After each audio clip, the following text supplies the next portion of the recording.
یہ میں نے اپنے خیالات اور تصورات میں سنائی ہے. لکھ کے نا اس کو پانی میں ڈال دے, لکھ کے اس کو پانی میں ڈال. میں نے ایک بندے کو اس کا ایک اور عمل بتایا. میں نے کہا تعویذ لکھ لے, بہت سارے تعویذ لکھ لے, کھلنے والی سیاہی سے, زردے کے رنگ سے, زعفران سے, مجبوراً کھلنے والی سیاہی نیلے رنگ کی ہے, سبز رنگ کی ہے, سیاہ رنگ کی ہے, کھلنے والی سیاہی ہو, لکھ لے. مجھے کہنے لگا میرے گھر کے قریب کوئی ندی نالا کچھ بھی نہیں. میں کہ بارش ہوتی ہے, بہت ہوتی ہیں بارشیں, ہوتی ہیں بارشوں کے موسم میں. ایسی پٹی ہے جہاں بارشیں ہونی ہی ہونی ہیں, اس کا امر ہے. اور ایسی جگہ ہے, کیوں؟ اس نے یہاں جنگل منگل کرنا ہے, اس نے وہاں جنگل ہی جنگل رکھنا ہے. ویرانہ ہی ویرانہ, صحرا ہی صحرا, صحرا ہی صحرا ہی اور ہے, وہاں کی مخلوق ہی اور ہے. اس کا نظام ہے. اب میں جو عمل بتا رہا تھا نا, میں نے اس بندے کو بتایا. میں نے کہا نقش لکھ لے, یہی نقش نیٹ پہ ڈال دیا ہے, یہ نقش لکھ لے, نیچے اپنی مرادیں لکھ. بارش, ایک برتن رکھ, اس نقش کے اوپر بارش ہو, اور یہ اسی پانی میں گھل جائے. برتن بھر کے باہر نہ گرے, کیونکہ یہ پانی پھر گندے پانی میں جائے گا, باہر نہ گرے. اس پانی کو بوتلوں میں بھر لے, برتنوں میں بھر لے. اس کو بھر کے کہیں جا کے ویرانے میں ڈال دے, قبرستان میں ڈال دے, کہیں خشک کنویں میں ڈال دے, یا پانی میں ڈال دے. تجھے اس کی وہی تاثیر ملے گی. اور اس کو ملی, اس کو ملی, اور 100% ملی. یہ جو نقش ہے نا, یہ نقش ہے, اس نقش کے فائدے, اس نقش کے کمالات, اس کی تاثیر اور اس کے حیرت انگیز انوارات بہت عجیب و غریب ہے.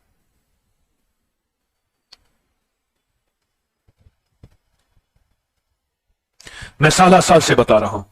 اچھا, میرے دل میں اچانک بات آئی, آج کل بارشوں کا موسم ہے ہمارے ہاں, ندی نالے بہت زیادہ لبریز ہیں, میں یہ کیوں نہ یہ نقش بتاؤں.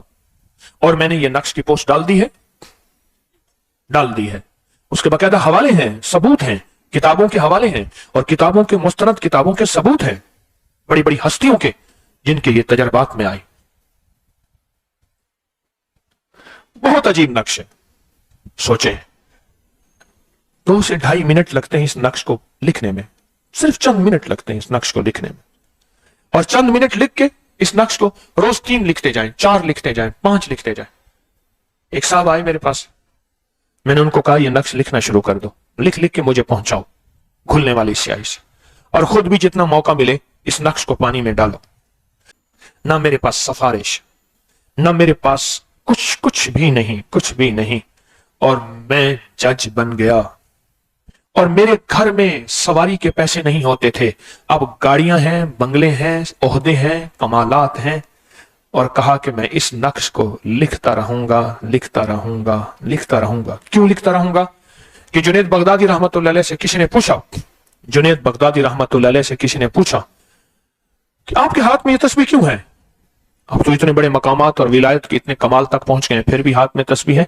فرمایا جس تسبیح کی وجہ سے ولایت ملی ہے, کیا پھر وہ تسبیح چھوڑ دوں؟ حضرت نظام الدین اولیاء رحمت اللہ علیہ کے ایک پیر بھائی تھے, حضرت علاؤ الدین صابر پیر. بابا فرید شکر گنج کیا تھے؟ مرید خلیفہ تھے. پیر بھائی تھے حضرت علاؤ الدین صابر پیر, پیران کلیر, پیران کلیر.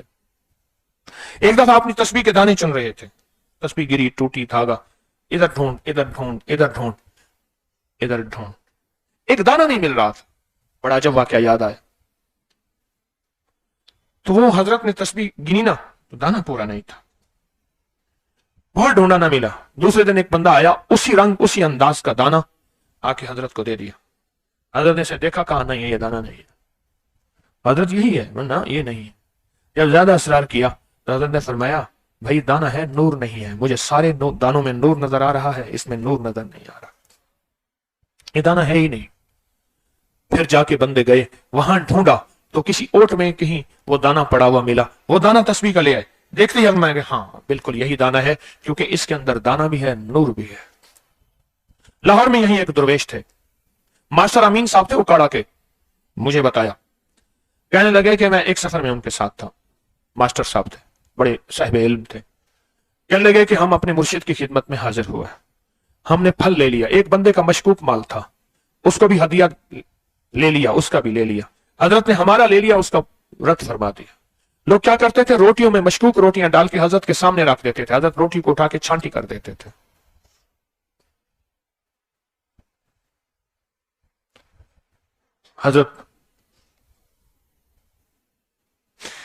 حضرت کی خدمت میں حضرت علاؤدین صابر پیا, علاؤدین صابر رحمت اللہ علیہ, حضرت کی خدمت میں جو ہے وہ ایک درویش تھے. تو وہ کہنے لگا ان کا نائی حضرت کے خط بنوائے, تو کہا حضرت مجھے جلدی ہے, مجھے جلدی ہے, تو میں حضرت کا عرس ہے وہاں جانا ہے. پیران کلیر کہتے ہیں, وہاں عرس ہے, میں نے وہاں جانا ہے. حضرت فرمایا نہ جا. حضرت عرس کے دنوں میں آپ چلے جاتے ہیں, رخصت فرما جاتے ہیں. نہ حضرت میں تو جاؤں گا.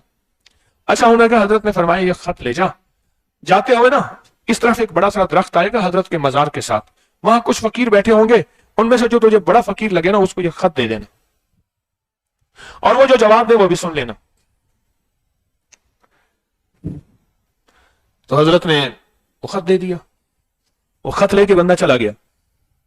جب سفر کرتے کرتے وہاں پہنچا تو دیکھا کہ اس درخت کے نیچے کچھ فقیر درویش اللہ والے بیٹھے تھے. ان میں جو بڑے فقیر درویش نظر آئے ان کو وہ خط دے دیا. اس نے خط کھولا, اس نے خط کھولا اور خط میں لکھا تھا, حضرت یہ کیا, آپ اللہ والے ہیں اور آپ کے عرس میں لوگ بہت سارے غیر شرعی حرکات کر رہے ہیں, ان کو روکیں. اس نے کہا تجھ سے ایک نئی نہیں روکا, میں ان کو روک دوں. خود بیٹھے تھے, خود بیٹھے تھے, اور میں تجھ سے تیرا ایک نئی نہیں روک سکا, کہہ دینا کہ تجھ سے تیرا نئی نہیں روک سکتا. میں خود کہتے, اس کو سمجھ نہ آئی. اس کے بعد جب پہنچا حضرت کے پاس تو کہنے لگا دیا تھا کاغذ, دیا تھا. کیا فرمایا تھا؟ انہوں نے کہا تھا فرمایا تھا کہ آپ کا ایک نئی نہیں روک سکا, اس کو نہیں روک سکا, ہمیں روکتے ہیں. یہ گہری دنیا, یہ پانی ڈالنا, تعویذ ڈالنا, یہ کاغذ پہ لکھ کے, یہ کاغذ پانی بہتے میں ڈال دینا. ایک پانی کے اندر بھی دنیا ہے, ایک پانی کے اندر بھی مخلوق ہے, ایک پانی کے اندر بھی نقشے ہیں, ایک پانی کے اندر بھی کائنات ہے. ضروری نہیں مجھے ہر چیز نظر آ جائے, ضروری نہیں ہر چیز میری آنکھوں کے سامنے کھل جائے, ضروری نہیں ہے, ضروری نہیں ہے. ہوگا اس میں فلاں جو ہے کیلشیم ہے, فلاں فولاد ہے, فلاں آئرن ہے, فلاں چیز ہے, نظر تو آتا نہیں. ایک سائنسدان کی, ایک انگریز کی بات کو کتنا یقین سے مانتے ہیں جو روحانیت کے سائنسدان ہیں, جن کے سامنے اللہ کی نظام اور اللہ کی کائنات کی روحانیت کا وجود اور کائنات کے راز کھلے ہیں. ان کی بات کو کس یقین سے اور کس اعتماد سے اور کس جذبے سے ماننا چاہیے, آپ خود سوچیں, آپ خود سوچیں, خود سوچیں, آپ خود سوچیں.